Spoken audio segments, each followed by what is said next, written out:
আজ শেয়ার করতে চলেছি অপূর্ব স্বাদের দুটি কুকিজ রেসিপি, একদমই ওভেন বা চিনি ছাড়া। ভীষণ সুস্বাদু ও স্বাস্থ্যকর দুটি কুকিজের রেসিপি, যেটা খুবই কম সময়ে তৈরি হয়ে যায়। আর এই কুকিজটা বেশ 7 থেকে 10 দিন মতন সংরক্ষণও করে রাখা যায়।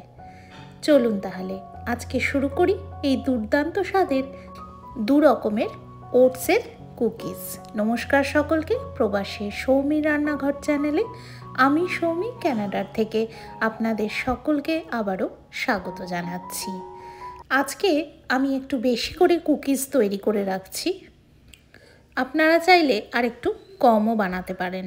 তার জন্য আমি নিয়ে নিয়েছি একটা বড় পাত্রে 2 কাপ রোলড ওটস, আর তার মধ্যে আমি দিয়ে দিচ্ছি 1 কাপ পিনাট বাটার। পিনাট বাটারটা আমি নিয়েছি একদমই কিন্তু আনসুইটেন্ড। আর তারপরে এই পিনাট বাটারটা অ্যাড করে খুব সুন্দরভাবে আমি পিনাট বাটারের সাথে রোলড ওটসটা ভালো করে মিক্স করে নিচ্ছি। মিক্সিংটা খুব সুন্দরভাবে করতে হবে, যাতে প্রত্যেকটা রোলড ওটসে কিন্তু পিনাট বাটার খুব সুন্দরভাবে মিশে যায়। আর তারপরে মিশিয়ে নেওয়ার পরে আমি এই মিক্সটাকে 2 ভাগে ভাগ করে নিচ্ছি। সন্ধেবেলা চায়ের সঙ্গে এটা কিন্তু একদম আইডিয়াল কম্বিনেশন। কানাডায় এখন হলিডে সিজন, মানে এখানে ক্রিসমাসের মুড, আর এখানে চলছে এখন ক্রিসমাস মার্কেট। আর সেখানে বিশাল নানান ধরনের কুকিজ পাওয়া যাচ্ছে। তো কেক কুকিজ খাওয়ার সব জায়গায় কিন্তু এইটাই একটা দারুণ সময় এই শীতকালে। এবারে যে আমি 2 ভাগ করে রাখলাম ওটসের মিক্সচারটাকে, তার মধ্যেই 1 ভাগের মধ্যে আমি দিয়ে দিলাম 1 চামচ কোকো পাউডার, আর সঙ্গে অ্যাড করেছি আমি 2 চামচ ডেসিকেটেড কোকোনাট বা শুকনো নারকোল কোড়া। খুব সহজেই কিন্তু দোকানে এটা অ্যাভেলেবেল হয়। আপনারা দোকান থেকে কিনে ইউজ করতে পারেন, বা যদি শুকনো নারকোল নিজেরাই কুড়িয়ে নেন তাহলে সেটা তো আরও ভালো হয়। আর তারপরে এর মধ্যে আমি দিয়ে দিয়েছি 1/4 teaspoon baking powder, baking soda নয় কিন্তু বেকিং পাউডার। আর তারপরে আমি এখানে দিয়ে দিচ্ছি দুধ, 1-2 টেবিল চামচ দুধ, এখানে রুম টেম্পারেচারে রাখা দুধ এখানে অ্যাড করছি। আর একটু একটু করে অ্যাড করতে হবে দুধটা, একবারে অনেকটা দুধ অ্যাড করলে হবে না। আর দুধটা অ্যাড করে এইভাবে হাতের সাহায্যে মেখে মেখে দেখে নিতে হবে যে বাইন্ডিংটা ঠিকঠাক হলো নাকি। এইভাবে হাতে গোল গোল করে দেখে নেবেন যে এরকমভাবে একটা বল আকারে তৈরি করা যাচ্ছে নাকি। আর তারপরে সেটাকে 2 হাতের সাহায্যে চ্যাপটা করে নেবেন। আর চ্যাপটা করলে দেখবেন যেন ভেঙে ভেঙে না যায়। যদি দেখছেন যে ভেঙে ভেঙে যাচ্ছে, তাহলে কিন্তু আরেকটু দুধ অ্যাড করে নিতে হবে।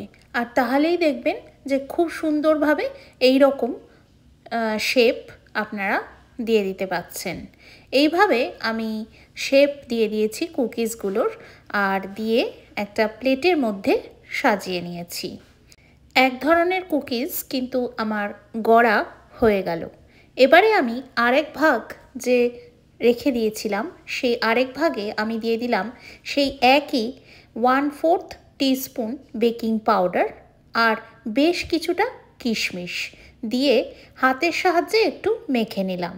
মেখে নিয়ে তারপরে ওই একইভাবে অল্প অল্প করে রুম টেম্পারেচারে রাখা দুধ মিশিয়ে মিশিয়ে একটা খুব সুন্দর একটা টেক্সচার নিয়ে এলাম। আর তারপরে ওই একইভাবে হাতে অল্প অল্প করে ডোটা নিয়ে এইভাবে গোল গোল করে নিলাম। আর তারপরে 2 হাতের সাহায্যে চ্যাপটা করে দিলাম। চ্যাপটা করে একটা ছোট কুকিজের শেপ নিয়ে এলাম। আর সাইডগুলো থেকেও এইভাবে সুন্দর করে সমান করে নিলাম। দেখতে হবে যেন ভেঙে ভেঙে না যায়। যদি ভেঙে ভেঙে যায় তাহলে কিন্তু আরেকটু দুধ দিয়ে, যেরকম আগে বললাম, সুন্দর করে একটু টেক্সচারটা নিয়ে আসতে হবে। আর তারপরে আমি একটা পাত্র নিয়ে নিয়েছি, একটা বেকিং পাত্র। সেটাতে হালকা একটু তেল ব্রাশ করে নিলাম। আর তেল ব্রাশ করে নিয়ে এইভাবে কুকিজগুলো প্লেস করে দিলাম। আর আগের থাকতেই আমি যে পাত্রটায় বেকিং করে থাকি সেই পাত্রটা প্রিহিট করে নিয়েছি 10 মিনিটের জন্য ঢাকা দিয়ে হাই হিটে। আর আমি কিন্তু আজকে এই যে কুকিজগুলো অনেক যেহেতু বানিয়েছি তাই জন্য সব কিছু আমার ইয়েতে গ্যাসে করা সম্ভব ছিল না, তাই জন্য আমি একটুখানি ওভেনেও বানিয়ে নিয়েছি। তার জন্য আমি একটা বেকিং ট্রেতেও কিছুটা সাজিয়ে নিয়েছি আর কিছুটা আমি গ্যাসেও বানিয়ে নিয়েছি। গ্যাসে যেটা বানিয়েছি সেটা আমার লেগেছে 30 মিনিট আর যেটা আমি ওভেনে বানিয়েছি সেটা লেগেছে মাত্র 15 মিনিট। তবে দুটোই কিন্তু একদম অপূর্ব টেস্টের হয়েছিল, ভীষণ সুস্বাদু। অনেক দিন রেখে দেওয়া যায়, এই রকম টেক্সচার তৈরি হয় এগুলোর। আর মানে বিকেলবেলা খিদে পেলে বাচ্চাদেরকে অবশ্যই দুধের সাথে এই কুকিজগুলো সার্ভ করলে বাচ্চারা কিন্তু খুব আনন্দ করে খাবে। আর অবশ্যই বড়দেরও ভীষণ ভালো লাগবে চায়ের সাথে এইগুলো খেতে। তাহলে বন্ধুরা, আজকের রেসিপি আপনাদের কেমন লাগলো অবশ্যই কমেন্ট করে জানাবেন। আর ভালো লাগলে তো অবশ্যই একটা লাইক দেবেন।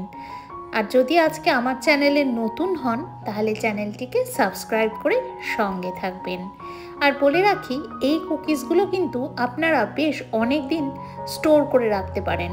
একটা এয়ারটাইট কন্টেনারে এই কুকিজ ভালো করে রেখে তারপরে খুব সুন্দরভাবে কন্টেনারটাকে বন্ধ করে একটা ডার্ক কুল প্লেসে সেটা স্টোর করে রাখবেন, যেরকমভাবে এমনি বিস্কুট স্টোর করে থাকেন জেনারেলি। আর সেটা স্টোর করলে কিন্তু আরামসে আপনি 7 থেকে 10 দিন, ম্যাক্সিমাম 14 ডেজ অবধি এই কুকিজগুলোকে স্টোর করতে পারবেন, একদমই নষ্ট হবে না। দেখুন কি সুন্দর হয়েছে কুকিজগুলো, আমি ভেঙে ভেঙে দেখাচ্ছি। আমি তো লোভ সামলাতে পারিনি, আমি সে তখনই বানানোর সাথে সাথেই একটা মুখে পুরে দিয়েছিলাম আর কি।